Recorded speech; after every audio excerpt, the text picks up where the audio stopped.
How to enable or disable fast charging on Samsung Galaxy S26 Ultra. So let's start the video. First of all, go to app library.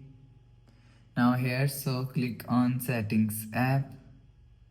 Now in setting, scroll down and click on device care. So you will see device care is here, so click on device care.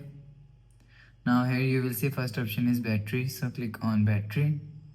So after click on battery, scroll down and click on charging settings.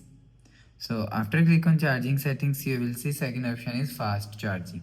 So if you want to disable fast charging, so turn off this button. So after turn off this button, you will see fast charging is disabled. So if you want to enable fast charging, so turn on this button. So after turn on this button, you will see fast charging is enabled. So you will enable or disable fast charging from here.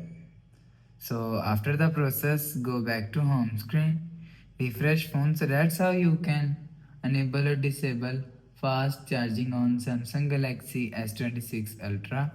So if you like the video, please subscribe. Thanks for watching.